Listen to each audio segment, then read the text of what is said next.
Pinapasahura ka ni Badger!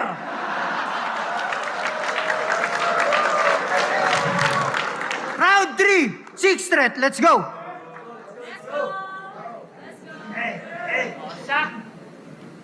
Boss, ikaw pala nagpapasahod sa amin? You're welcome in advance ko yung pinakamarami mong views dahil sa akin o sa balik.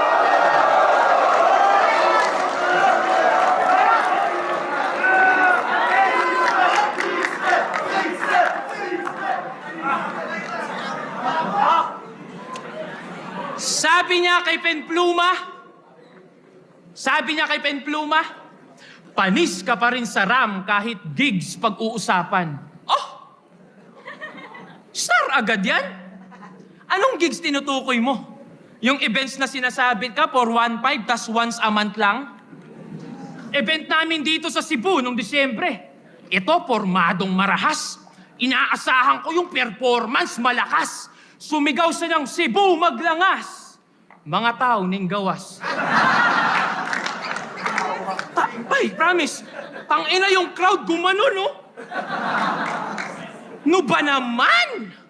Akala ko nga naging si Moises ka nung hinawi yung karagatan. Pero yung pakay ko talaga, ba't na-bring up yung laban nila ni Pen? Malalaman nyo kung gaano kalang hiyato.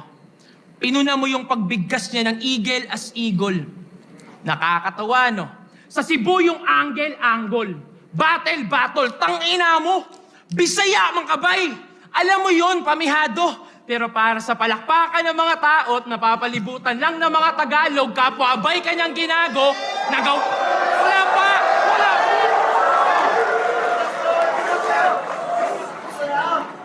Pero para sa palakpakan ng mga tao at napapalibutan lang ng mga Tagalog, kapwa abay kanyang ginago, nagawa mong laitin yung salita na kayo rin sa bahay nyo sinasalita mo. O siya, XB. O sige, pag-usapan.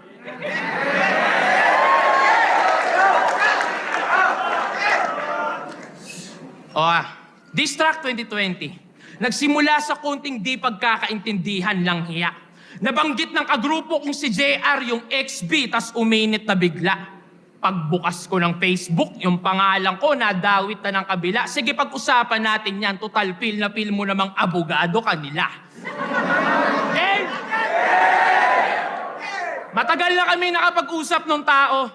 Yung diferensya sinaalang-alang. Tapos galit-galitan kayo ngayon. Kunwari, di nyo na-enjoy yung kaganapan. Isa kayo sa gumawa ng reaction video, ah!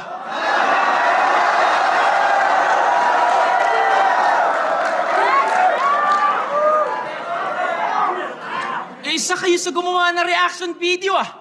Ano yung kwarta, nalasahan? Nakinabang din pala sa beef. Baka nga daw magatasan. Isa yon sa nagpainit ng quarantine. At isa ka sa nagkaarep ang galing. Kung di dahil doon, baka nag-food panda rider ka na din. Kunwari ka lang kasing hindi sang-ayon. Kasi kailangan niya ring magpasiklab. Para mas makadikit lalo doon sa G-Wolf, gets namin iyong mentalidad. Pero nobody ka pa rin, bobo. Harapin realidad, nakadikit ka na sa lobo, di pa rin nakalipad. Zaki! Niyabangan pa si Zaki. Inggit ka lang kasi nakakasama ko, dasos. Oh? But how's that working for you? Karera mo, umabante ba? Yung mga shows mo ba, dumami na? Nakakasama ko si ganyan, si ganto. Lahat ng yan pinagbida, pero wala miski isa sa mga yon ang kaya na ipagyabang na nakasama ka nila.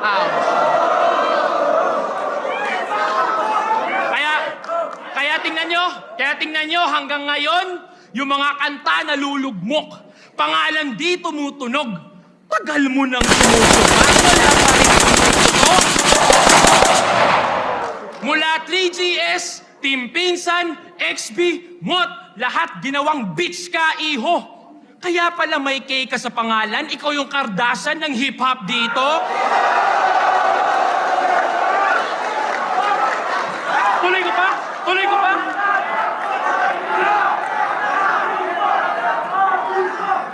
lahat na lang tinuri kang Bisayang katulong. Alila ka mamen. Made in Leyte ka na nga, made in Maynila ka pa rin. Maawa ka sa sarili mo, king ina. Masakit pero hindi mo kayang maging sila. Huwag mong pangaraping maging iba, pangarapin mo maging iba. Ganyan din ako nung unang sampa ko. Nasilaw sa kung anong uso. Ang kaso, nagresulta sa tanging beses lang na nakuha akong matalo. Pero kalaunan nakapa ko, hinulma ko palalo yung bunga kampyonato. Ang makilala mo yung tunay mong pagkatao, yun ang tunay na panalo, tarantado.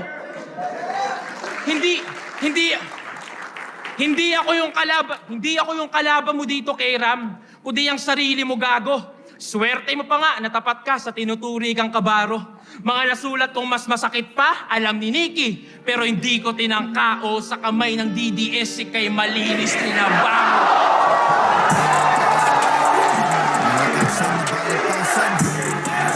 Judges! Sa ng pataasan, may